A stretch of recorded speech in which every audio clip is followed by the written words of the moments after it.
Hello, wonderful viewers, and welcome to this episode of In Conversation with CCW Europe. I'm Simon Hall, your host and industry analyst at CCW Europe, and today I'm delighted to be joined by the amazing Louise Walsh, Chief Customer Contact Officer at Utilita Energy. Louise, welcome. Hi, Simon. Nice to see you. Nice to see you as well.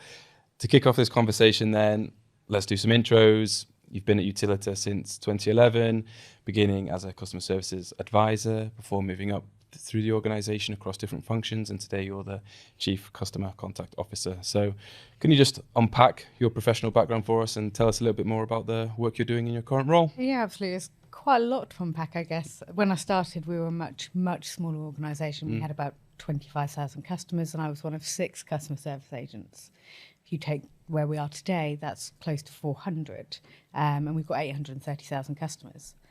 Fairly potted history through the organisation. I obviously started in customer services, did a little bit of credit risk, went into sales operations, set up compliance teams, internal telesales, business development, void property management, before I ended up where I am now. So I've got all of our customer services, complaints, correspondence, but I also look after credit risk, litigation, revenue protection, theft, and all the fun things.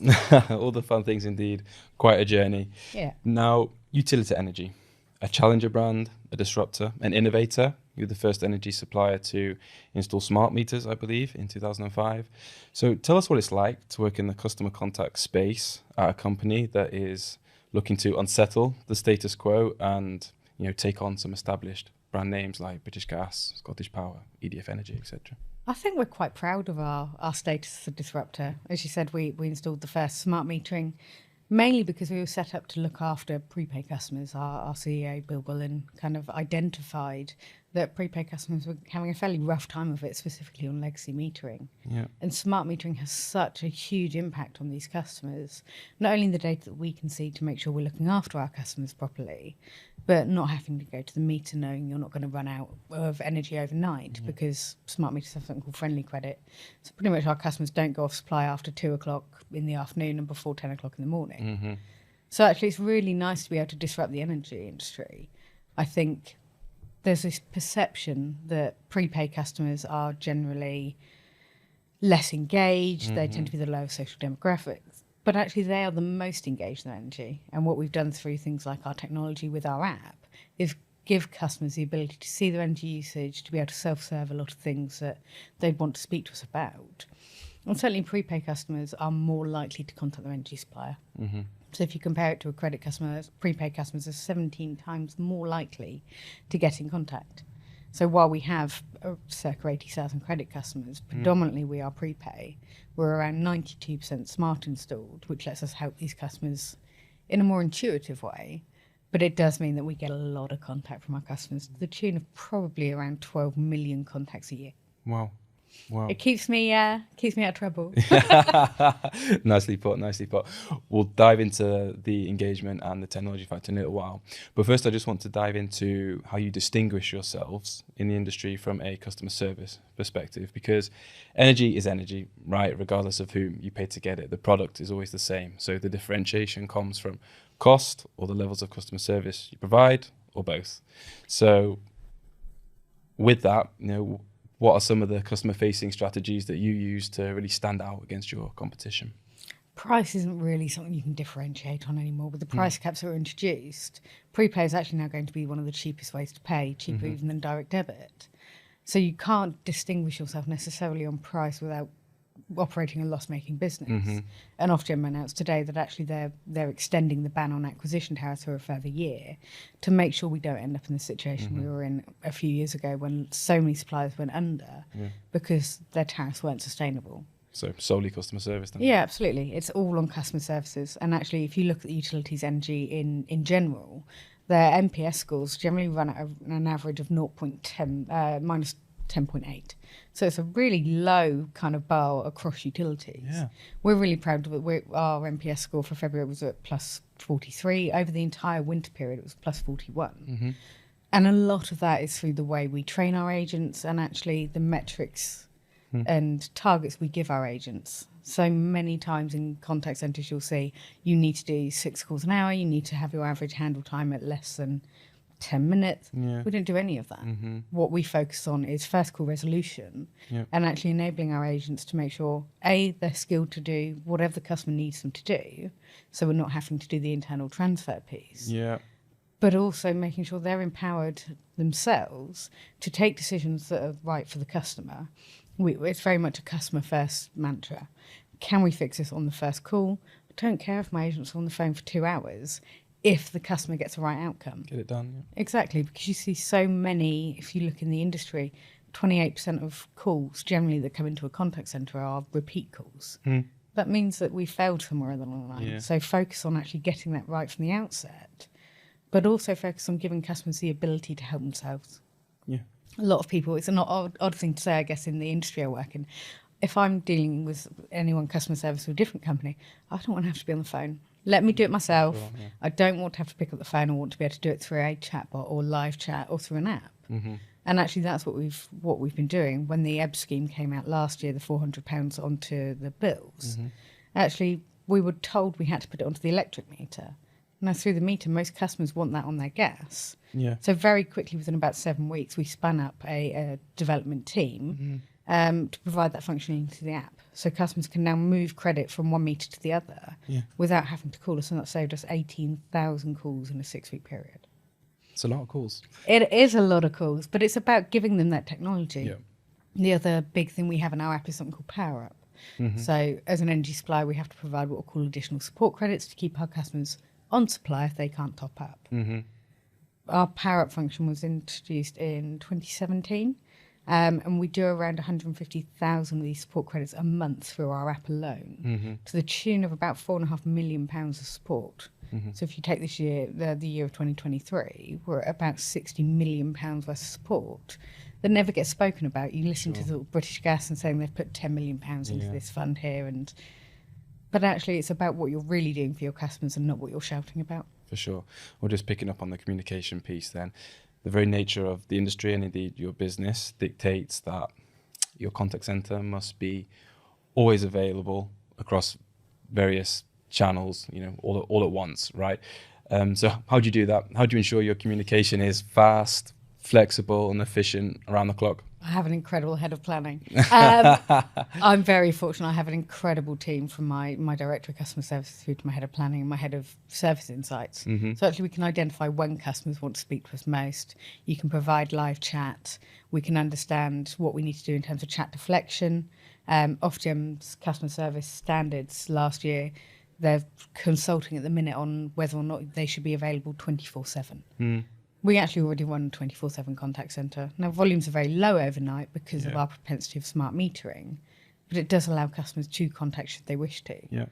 Things like email, customers don't want to have to wait 3 weeks for a response. No, of course. 56% of all our contacts that we get via email or digital channels are responded to in day. The remainder are all within 1 working day. And that's a huge change from where we were. If we go back a few years, actually, we had larger backlogs. It was taking us longer to get through. Now, actually, we've not done that through AI, but through upskilling people across the business. So on a Monday, when we know we have high call volumes, because it's when customers come with friendly credit, it's when they're most likely to go off supply, sort of 10 o'clock on a Monday morning. Actually, the entire company is mobilised through Customer First to answer the phones. So that may be things like additional support credit calls. It's making sure that our most vulnerable customers can speak to us when they need to, because they need the most help. Yeah, well, that's a perfect segue onto my next question then, which is around customer vulnerability. According to Utilitas' own statistics, 40% of your customer base are considered to be vulnerable. So first up, what measures and/or systems have you got in place to confidently identify vulnerable customers, even if they don't disclose it? And how do you encourage them to engage with you? I think that's a really hard bit, isn't it? It's getting the customer engagement. Obviously, as you said, we know that 40% of our customers are vulnerable, and that's in line with industry sort of standards, the Priority Service Register, which was put in initially to help sort of district network operators identify where, if there was a power cut, do they need to provide generators? In the same way as water companies know they need to provide water to in the event of an outage. Yep. Actually identifying these customers and getting them to tell us what their vulnerabilities are can be quite a difficult conversation, because it's identifying Someone that may be on the PSR won't identify as vulnerable. So if you have a child under the age of 5, you're deemed vulnerable. I have a child under the age of 5, I am in no way vulnerable. But in the same way that being on the PSR doesn't necessarily mean you are, not fitting one of those categories doesn't mean that you're not vulnerable. Yeah. Doesn't cover things like financial vulnerability. And actually, with the cost of living crisis, it's more and more important that we can speak to these customers. They don't like opening their post. Quite often, if they're in distress, they won't like answering the phone. So what we've done is actually we have a customer service team that go face-to-face to speak to customers. This isn't about anything other than speaking to them, understanding their situation, understanding if there's been a change of tenancy, because that's a big issue with prepay. Majority of our customers are in social housing or private rented, to the tune of about 78% of our customer base. That has a much higher level of churn, it's probably 26% a year. Keeping up with that information can be really hard, especially if you're prepay. If there isn't a bill, there's this view that you don't have to tell your energy supplier that you've moved house because you're not waiting on a rebate, you haven't got an outstanding bill to pay. That's right. So we work with a number of different organisations, from Extra Help, the Extra Help Unit, Citizens Advice, and a number of third-party platforms, so that if they've updated their council tax, their water, etc., the information feeds through so we can keep our information accurate. You won't always get the vulnerability piece there, but it's about making sure we can repair some of the issues that energy suppliers are seen as the bad guys. Yeah. The media kind of purports that message and it reinforces that to consumers. We really want to do the right thing, but I can't do that without speaking to them, because the customer will always know the situation best. For sure. If they don't get in contact and let us know that, it's really hard for us to then understand what support we need to provide. Going back to smart metering, actually we can see when customers self-disconnect on a smart meter. And actually if a customer is registered or we have them noted as vulnerable, we outbound call those customers when we see them go off supply to see if we can provide any support. But as you said, there is always this issue that you may be missing some customers because we just don't know who they are, what they are, where they are. Vulnerability in its very nature is transient.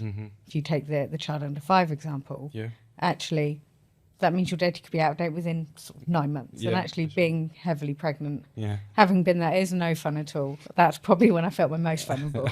But again, if I got my first thought wouldn't be I need to let my energy supplier know that I've got pregnant or that I've lost my job. Or the that, last thing on your mind. Isn't it? Exactly. So it's about encouraging customers to speak to us and building that level of trust back up within the industry that they feel that they can speak to us. And what about the staff training, staff wellness piece of this?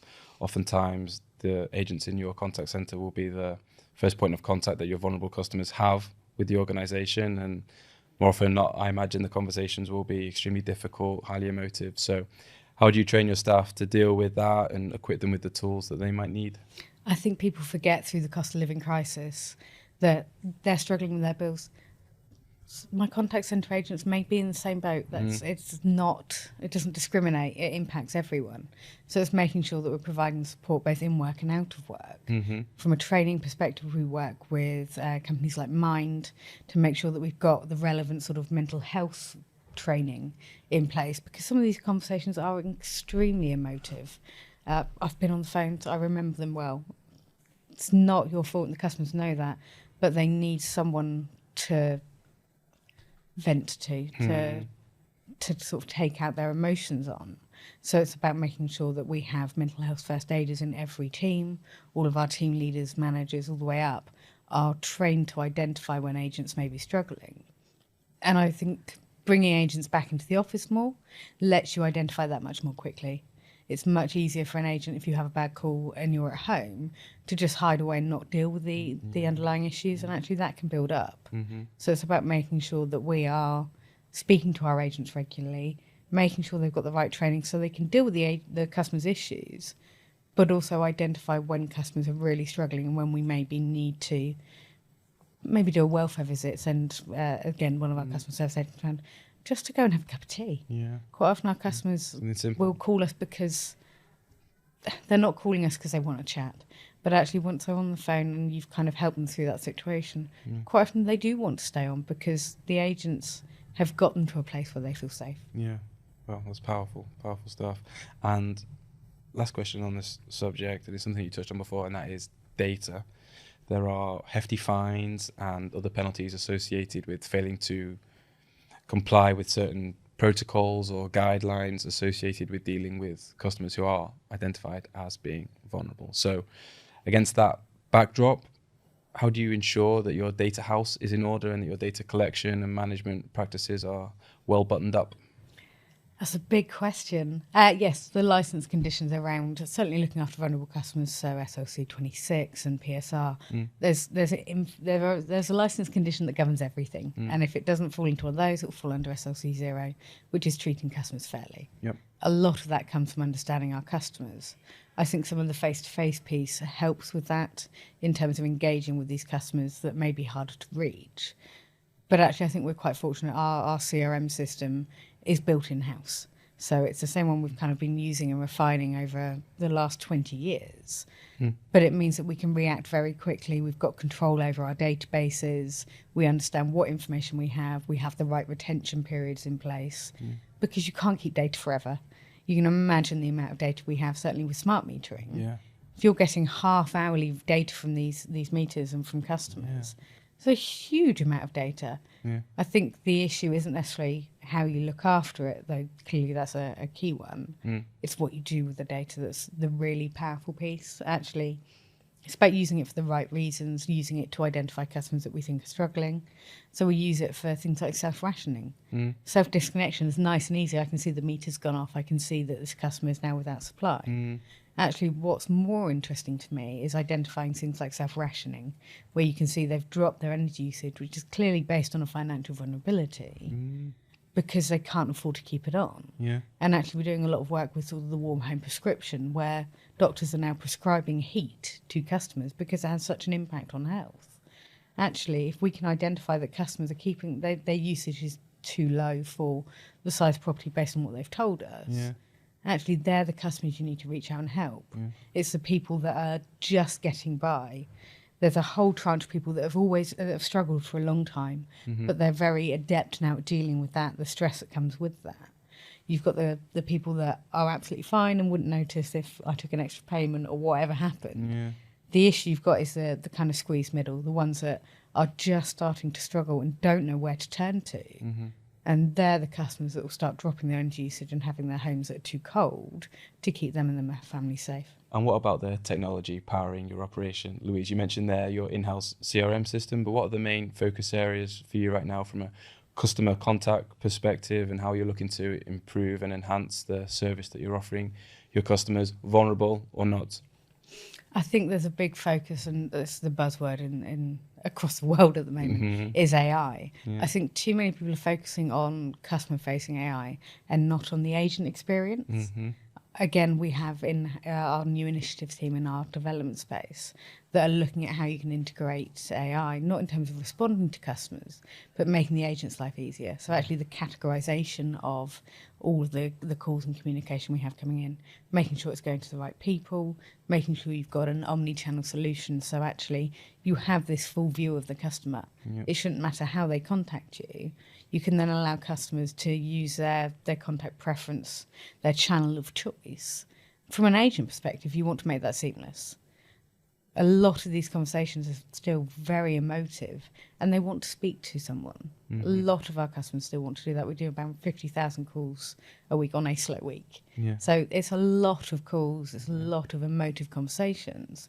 Actually, providing customers the ability to self-serve again through our app.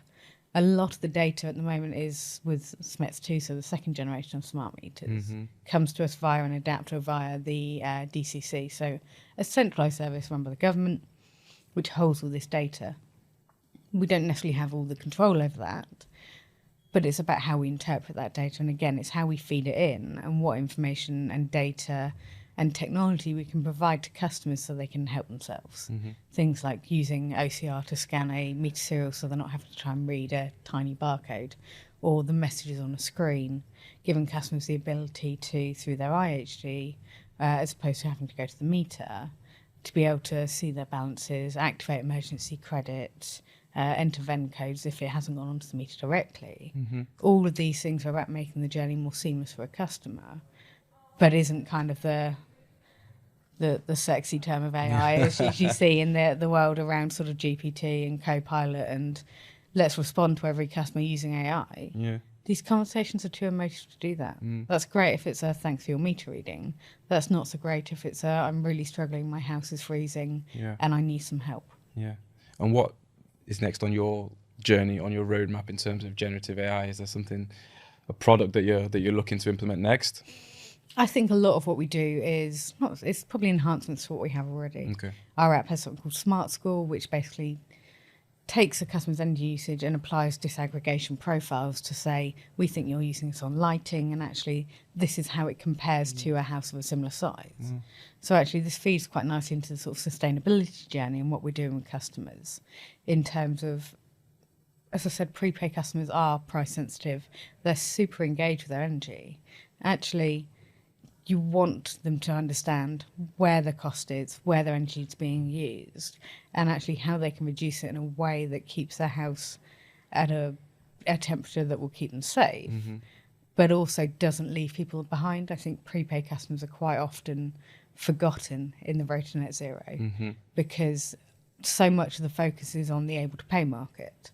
There are the government schemes like Eco, but they don't go far enough. So it's how do you use generative AI or data algorithms to provide customers with the data they need that means that they can reduce their energy usage and come on this journey with us in a way that's not detrimental to their health. Well, let's explore your sustainability work, because I know it's something that you're involved heavily in. You have a goal to become net zero by 2030. So I wonder if you could just take a bit of a deeper dive into that for us and lay out some of the strategies you're using to sort of drive behavior change amongst customers and help them reduce their energy usage. Yeah, absolutely. So we launched the Energy High Five a number of years ago, which is 5 sort of ways to save on your energy bill that is free to the consumer. Too often there is this perception that green energy comes at an additional cost. There's a focus on the able to pay market. Have you got solar panels? Have you installed ground source heat pumps, air source heat pumps? All the new exciting terms that people are using. Now, solar is great and is absolutely what we are pushing for. We're doing a huge number of commercial solar projects as well at the minute. The utility bowl, previously the Aegeus bowl, is now we're installing something like 1,100 solar panels there. But actually, we need to remember we've also got a huge domestic base. So what we're doing through our utility home, which is kind of our renewable side of the business, is actually looking at what we can do to help consumers, whether that's able to pay or less able to pay, in let's understand your energy usage. Let's make sure that we're looking at sort of behind the meter solutions.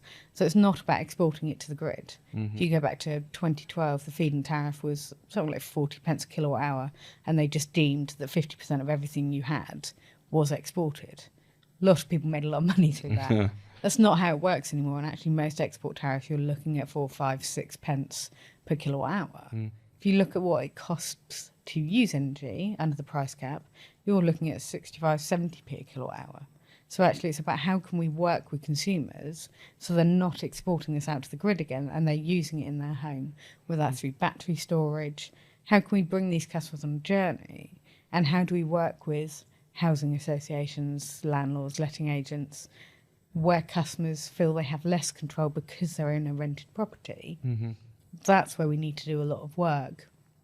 And actually a lot of that comes through our Energy High Five is now technically Energy 15, High 15. High 15. But it doesn't roll like that. No, it doesn't, does it? But actually there's a huge amount that you can save using something like a slow cooker or an air fryer compared to an oven. I'm not suggesting you cook a full roast dinner in an air fryer. But actually if you're just doing some fish fingers for your kids, or there's a huge saving there because it heats up much faster, it's using less electricity. And actually it's about how can we help customers to come on this journey in a way that isn't going to break the bank, but actually means they can take little steps. I think everything has to start with that first small step. Yep. And that's what we're trying to bring our customers along this journey with. And how are you doing that? What are some of the tactics you're employing to reach out to them, to communicate this Energy High 15, for example. High five, yeah. Let's go with Energy High Five. Yeah. Sounds much easier to say. For sure. So we do it through in-life comms. We do it through the app. So actually, of our 830,000 customers, about 600,000 of our customers use our app on a regular basis, so day in, day out. Again, going back to Smart Score, this tells you, well, actually, you're using this compared to this. This is how it compares to this time last year. You can apply lots of information around kind of, actually, the weather was different last year. February was obviously incredibly mild this year. Yep. So actually, let them see the information. A lot of times, customers will know what to do with that on their own. Where they don't, a lot of in-life comms, a lot of work with... We actually stuck the high five using projector on the House of Parliament a few years ago. Lit that up beautifully. But it's about really getting that information out there. It's not just to our customers. Energy High Five has got it's got 1 million people signed up to it across every energy supplier. This isn't just about our own customers. Net zero is an interesting one because you're trying to manage not only what you use in your building. So we've got our first sort of EV installer vans going in, and we're putting sort of PV and EV charging on our buildings. But so much around achieving net zero is, if you're selling as an energy supplier, it's what do you do around the product you sell, because your type 3 emissions are all what your customers are using. Yeah. We sell energy. Yeah. It's a really odd place to be as an energy supplier, saying we want you to use less. Yeah. And actually, I know it's over. I think I've adopted that as their new slogan a few years after we did, but it's imitation is the most sincere form of flattery. We right? won't go there. We won't go there. Yeah. So last question then, Louise, to wrap up. What are some of the customer contact related trends that you see coming to the fore in 2024 and beyond? I think you will see more use of things like WhatsApp. I think people are moving away from traditional. You will never get away from phone calls. I think they will always be a huge part. And I think anyone that says that the phone call is dead have missed a trick. Yeah. I think you will see, as people's working lives evolve and working around sort of different timings, you can't assume everyone works a 9 to 5. They work weekends. You need to work to when your consumers need to speak to you. But actually, that might be as simple as providing them a chatbot, linking it into your internal help centre. So actually, they can see not quite the same information, but get the same access to the same information that I'd give my agents. Because a lot of customers want to help themselves. So I think a lot of the trends will be around, as I said, the use of WhatsApp. I think it will be around OCR and use of AI to see into a customer's home. So if they've got a fault on their meter, a fault on their boiler, that's flashing F16, well, actually, let me see. Doing that live kind of video calling thing. We've seen it in banks. I think you have to be cautious around the view that customers have around there's so many kind of people purporting to people they're not. There's so much fraud. It's how we go about doing that in a way that builds the trust, lets customers know that actually we're here to help. Give us a view into what your life looks like. We've seen it with open banking. I think that will be a big one in terms of just data sharing. I think going forward, the customer service sector will have a lot more information on their customers. I think the trends will be determined by what we do with that. Nice way to finish. Louise, thank you so much. Thank you so much for joining me today. Thanks, Simon. So that brings to a close this episode of In Conversation with CCW Europe. But please don't leave us here. Please do stick around on our website and social media channels, where you can find so much great content related to the customer experience and customer management. Thank you so much again to Louise for joining me. Thank you so much for tuning in. And until next time, goodbye.